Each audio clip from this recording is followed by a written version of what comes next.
I'm very, very excited to be here in London and talk to all of you about stablecoins.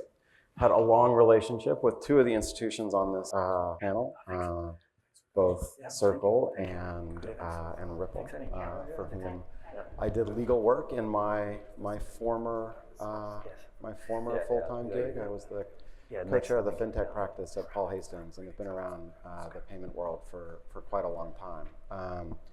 And have long believed, going back to when I first met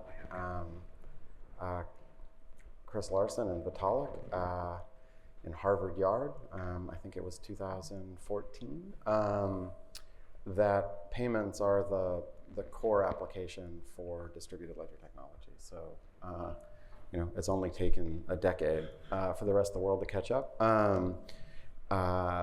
But with that, I'd love to give each of you an opportunity to introduce yourselves, and then we'll dive into what each of you are doing in the stablecoin world. So we'll start down at the end.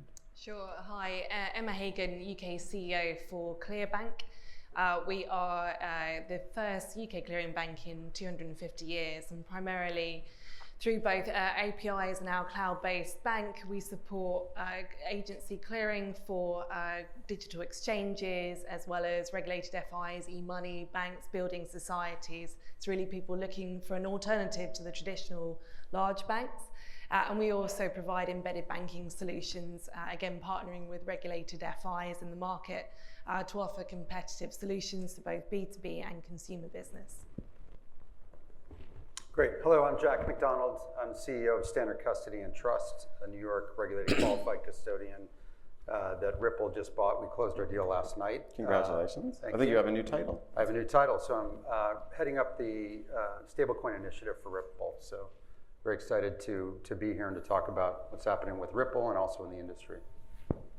Congratulations. My name is Rami Solomon. I'm president at GMO Trust. We're an IDFS charter stablecoin issuer. We issue a Japanese yen stablecoin and a dollar stablecoin. We're part of the GMO Internet Group, which is a large Japanese conglomerate. I also co-founded Stablecoin Standard, which is a stablecoin industry body for stablecoin issuers globally. Terrific. Hello, everyone. I'm Jeremy Fox-Geen. I'm the Chief Financial Officer of Circle. It's good to see everybody here. Looking forward to this conversation.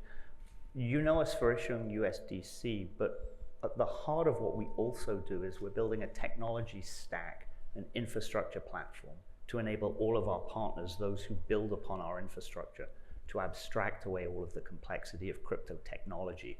Much as John was just saying in the previous conversation, all of that needs to be abstracted away before we will truly see mainstream adoption. So we're working on that problem as well as issuing our stablecoins. Looking forward to the conversation. Jeremy, given that Circle is the OG of stablecoins, and not the place, of course, that Circle and Jeremy started in the digital asset space. I'm curious, as you all think about how you have created and defined this category, what problem fundamentally does USDC solve? What problem does it solve? It solves a raft of technology problems that today hamper the global financial system. All of the technology that underpins the financial system, which is fragmented, whether it's gross money settlement or payments, is all effectively 50 years old. That technology brought incredible innovation and incredible benefit to the world. And as with every technology cycle, it's now on the back end of its arc. Those technologies and those systems and processes and businesses that were built upon it are now just rent extractors. Stablecoins matter because they're a new form factor for money. Money matters. The form of money matters. This is an internet native form of money. And it matters because this new form factor is quicker, it's cheaper, it's safer. And any one of those alone would be transformative. But it's also programmable. And we've only just begun to even conceptually scratch the surface of what programmable money means. So we're solving for quicker, faster, well, it's the same thing, quicker, cheaper, safer, and bringing the programmability of the internet into money. well, the idea of programmable value exchange, of course, dates back to the initial protocols that now support what we think of as the internet, and Jack was sort of core to the original vision for Ripple. I'm curious now that you have a new role in running stablecoins for what was for a while a sort of famously stablecoin adverse digital asset business. How do you think of how you'll both complement and compete with the folks at Circle? Well, I think, and I'm sure we'll all share a view that there's a bit of a rising tide phenomenon that's happening, right, as institutional adoption grows, whether it's cross-chain or simply different tokens. And I think the panel before alluded to the fact that different stablecoins are going to have different uses. You know, there's a Venn diagram. There will be some similarities and some different. At Ripple, you know, one of the things we're most excited about is this native payments business that Ripple has, and Ripple has been a increasing user of stablecoins, USDC, a big one, in the ecosystem that they have there. And there is demand for more credible, regulated stablecoins that have a lot of utility. And so I think within the payments business at Ripple, you're going to see a lot more use. You're going to see a lot more trading on the DEX utilizing the stablecoin. And so I think we'll see also just future use cases, real world use cases around tokenization and others that will benefit from stablecoins. So my sense is that there will be more stablecoins, not fewer, going forward. But that said, the addressable market, I think, is going to meaningfully increase. And whether the projections of, you know, $3 trillion by 2028 come true or not, I think most believe that it's a growing market, and you know, there's room for others. Speaking of others, right, so stablecoins today are largely dominated by dollars. You all have teamed up with Nomura, right, to create a yen-based stablecoin. Curious what, relative to dollars, you see a yen-based stablecoin, what problem you see a yen-based stablecoin solve? So, I mean, I believe that one of the fundamental advantages that a stablecoin gives you is this ability to abstract away the integration of the financial infrastructure. We talked about this financial infrastructure being 50 years old, and ultimately it's at the far end of its arc, as Jeremy mentioned. So being able to leverage the new technology for an innovative way to do cross-border payments, which unlocks a massive amount of value transfer, unlocks a massive amount of collateral mobility, and that in itself will lead to a lot of different use cases that will manifest themselves over the next few years. So I believe that at the moment, the crypto ecosystem is the primary use case for stablecoins at the moment, very much dollar dominated, 90% dollar dominated. We know that in global trade, the currency concentration of dollar is around 60%, and it's sort of 20% euro, and then it fragments to other currencies. So as there's more of a convergence between crypto products for payment towards the real world, we're going to see the increase of non-dollar stablecoins, and therefore you will start to see more interaction with euro stablecoins. You'll start to see yen stablecoins increasing proliferation. And you know, what was exciting about the previous panel is showing how in 2024 we're actually at the point where I feel we're starting to get mass market adoption, mass market integration through the infrastructure providers starting to interact with their merchants to help them use that. So this is something I feel we're going to make a lot of progress over time.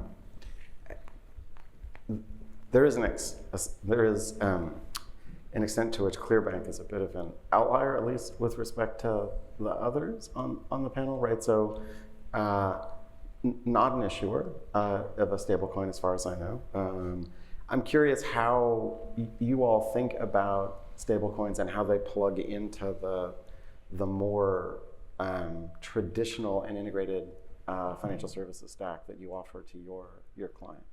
Yep, so we think digital assets and stablecoins in particular are pretty exciting And you're quite right, we're a little bit of an outlier. It's one of the reasons we were created in the first place prior our founders, was because actually there wasn't a lot of choice out there, and there also weren't people who specialize, but I'll call it particularly in kind of the niche players looking to do something different and who wanted to use kind of modern technology stacks. And so you really had that kind of legacy payment system technology infrastructure really held a lot of people back. So we see sort of the stablecoin development in particular as an extension of that innovation. And so in our kind of, if you like, our mission in supporting innovation and also improving real-time payments, instant settlement, frictionless cross-border transaction, we see stablecoin as a natural extension of that proposition. So if you like today, we support, particularly on the digital asset space, the fiat off and on ramps, and so we provide those services to those different companies. And we're pretty selective about who we work with, deliberately so, because I think, and I'm sure we'll touch on this, the safety, security, and trust is really important to people. And so again, making sure that we are, again, fulfilling that criteria and ensuring good reputation in the market is really critical. But when you look at, if you're opening up and you're working in the space and you've got, you know, your sterling account, your fiat account, and your euro fiat account, and your dollar fiat account, and you're doing payments through the traditional infrastructure, well, what if actually you added a stable coin digital asset and there was a wallet there for that too? And so again, we see that opportunity is really, if the market over the period moves more towards kind of digitized payments, programmable money, this is really an extension of that. And again, we think from a financial institution perspective, someone should really be there supporting that innovation, and particularly again, because in the near term, there'll still be that need for the fiat on-off ramps. Yeah, one of the sort of persistent puzzles about sort of stable coins and the sort of traditional financial system, and in some ways it's reminiscent of anyone here familiar with the sort of history of currency in the United States prior to the creation of the Office of the Comptroller of the Currency in 1863. I see a couple of nodding heads, and then mostly people look a little sleepy. So the U.S. didn't have there was no unified currency, and you had this infrastructure of banknotes that would circulate across the United States, and they would trade at different discount rates relative to one another based on perceptions of the underlying strength of the issuer. And in a way, right, we've now replicated some version of that world with both traditional crypto and stable coins across different chains. And Jack, I sort of wonder, as you sort of take on this new role with Ripple, and as you look at where the opportunities exist, what do you plan to do over the, say, next 30, 60, 90 days to define a plan for your new path? A lot of work to be done. Locking up banking partners, critical, and also just other service providers in the industry. You know, you really can't go it alone, and we try to stick to our lane. And obviously, we're going to seek approval to issue a stable coin. We're going to do that on the XRPL ledger in addition to Ethereum. So excited about that. But that really begets a whole host of other service providers that we need on the banking side for transaction, on and off ramps, for reserve banking, someone to manage the reserves. There's a lot of compliance needs. We've been talking to the folks at Zero Hash and others. And so part of it's just bringing that A-team of providers, monthly attestations from the accounting firms. So there's kind of an internal and an external swim lane, if you will, that needs to come together. And also understanding, you know, where the use cases are and where our real value exchange can be differentiated. Because there are obviously some established players. We think we've got some unique needs within the Ripple community right now that we've been listening to our customers who have been asking for, you know, certain attributes to a stablecoin that we're targeted towards building. So a lot of exciting considerations going on right now, and a lot of work being done really on all those fronts. And then Emma, taking it back to you, how do you all think about providing the bridge between the sort of stablecoin ecosystem on the one hand and the traditional financial services ecosystem on the other, right? That is the unique role of banks as relates to stablecoins.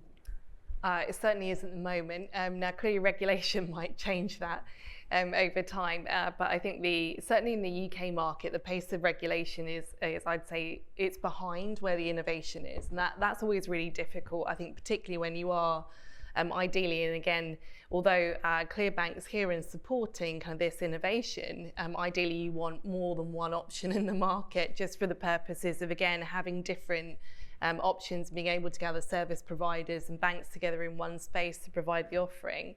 I think we look at that as, and again, what's really exciting for us is the potential for kind of that pure cashback, 100% cashback stablecoin.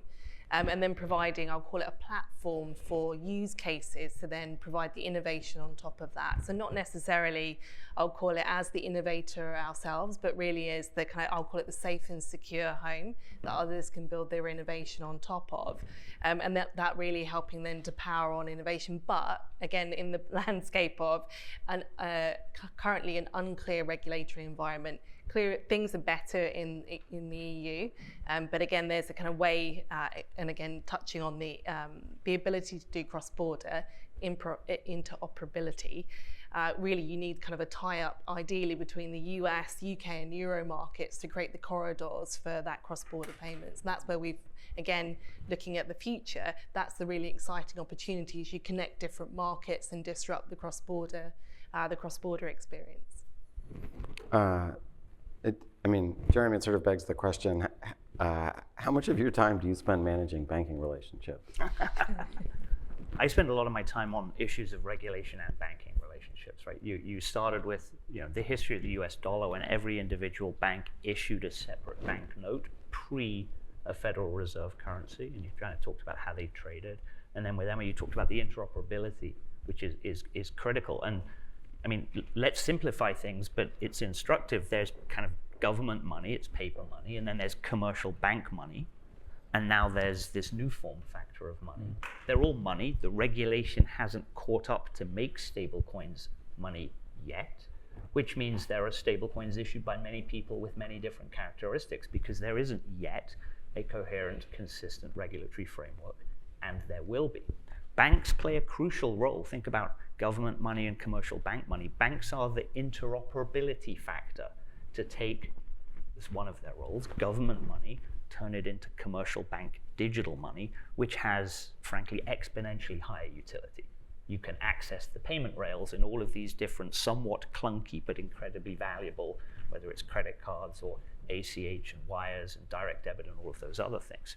Banks play a crucial role then in the interoperability to this new form factor, right? Stablecoins, because we need to be able to move between all three forms of money for it to work seamlessly.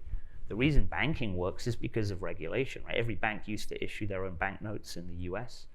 But what is that? That's a piece of paper giving you, the bearer, a claim on that bank's assets. Now it's digital money, so it expresses itself in a phone, my phone, I look at it. I've got a Citibank account, so I have a claim on Citibank's assets. There's no different to that era, pre-unification. The claim on Citibank is a radically different claim to the claim on New York Community Bank, to the claim on Silicon Valley Bank. Radically different. And it's only regulation that makes it interoperable. And so it doesn't take much to look into the future. I don't know when, to look into the future, and there'll be a coherent system of regulation for stablecoins. There'll be legal tender. This is where all the regulation's going. There'll be legal tender to settle debts, just like commercial bank digital money today, and there will be interoperability. It's unclear exactly who'll provide the interoperability, but it'll happen. And is this 3 years, 5 years, 7 years? I don't know, but it certainly is in 10 or 15 years that more and more economic activity will take place natively. We're calling stablecoins today, but is just on a different set of rails using a different set of technologies. It's still a token, whether a piece of paper or a database entry in a bank, It's a token. They're the same. They're just different technologies for tokens, giving you a claim on the issuer's assets. And the issuers need to be well regulated to protect the holders of those tokens. And that's where we're all going. So just to underscore one thing, everything that Jeremy's talking about from a regulatory standpoint, very complex. If you then take it and put it into a global context, because there's no standard treatment region to region. On one hand, you've got a stable coin or cryptocurrency that's a global currency by definition 24/7, and as an issuer, you have to think about different jurisdictions that you operate in because there is no one-size-fits-all approach. Not to mention just the ever-changing sands of each region, how laws and regulations are developing. So. And so, Remy, how are they approaching this in Japan? So, conservatively, I would say. Remember that I would say crypto entered the East before it hit the West. So they had gone through the issues of Mt. Gox and Mt. Gox, yes. Before, which people now are getting paid out 10 years afterwards. So they're pretty prudent, as you'll know from the stablecoin legislation that came out and is now sort of ratified. There's effectively a sort of onshore, offshore regime. Issuers need to have the respective licenses onshore, and foreign issuers of stablecoin need to have either a partner, needs to be issued by a trust, and there's double margin collateralization requirements for Japanese issues. How much do you need to over collateralize the coin? It's 100%. So it's 100% effectively. So pretty harsh. Or if you're that's why a lot of the international stablecoin issuers are looking for ways to partner with domestic onshore Japanese banks or trust banks in order to work on this. So ironically, as a Japanese subsidiary regulated in New York, for our yen stablecoin that we've been issuing for the last couple of years, for us to issue that in Japan would actually be double margined to do so. So it's actually more preferable for us to do a tie-up with someone like Nomura who can issue it there, and we can become a tech vendor effectively for them for distribution. So that's the go-to-market that we're investigating, and that was the announcement that we made a couple of weeks back. But to your point around the sort of harmonization of standards, that's an issue we're grappling with at the stablecoin standard at the moment. So trying to find a sustainable best practice benchmark that we can all work with, that will give the industry confidence, that will allow consumers confidence to assess the stablecoins that are issued globally and issued in a number of different regimes is pretty tricky at the moment. So that's something that we're going to try and harmonise that's our mandate actually for the next 3 months, and then have a system whereby we can engage with regulators on a global basis, and supranational regulators, in order to help them, because otherwise, there'll be the natural regulatory arbitrage that will start to happen, and we want to make sure that we mitigate that. Yeah, and regulatory fragmentation and harmonization of global regulation is a huge challenge. Money to date has existed very carefully and by government design within borders, within really strict laws and rules of how it all works. The internet doesn't work that way. Now, most of the world, some parts of the world still wall off the internet, so no technology has truly penetrated this idea of open content, open networks globally for everyone. That hasn't happened yet. But with money existing in the Web3 internet, this is being pushed further and faster than any national regulator is ready for. And you were just talking about, Remy, the Japan challenges and how that works. We have MiCA in Europe and US regulation. And for example, to be a MiCA compliant dollar stablecoin, if you are US issued, is a set of intricate challenges that neither the European regulators nor the American regulators nor any of the banks anyone works with has yet solved. On that point, it's really interesting. We are listing our stablecoins on a large exchange this week, and we were still grappling until yesterday with our lawyers as to whether we were able to issue our dollar stablecoin to EU residents on that particular platform until yesterday. Ridiculous.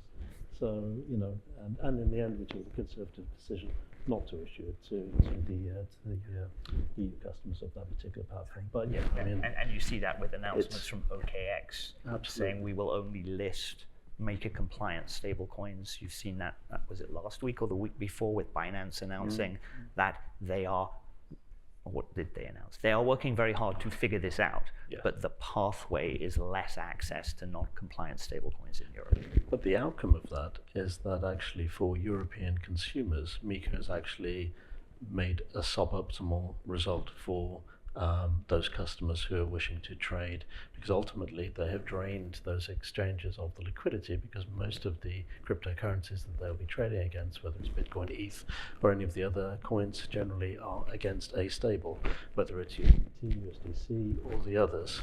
So by removing that as an option, you've actually caused a suboptimal outcome for your consumer base, which I don't think was the intention of MiCA, but this is what's happening.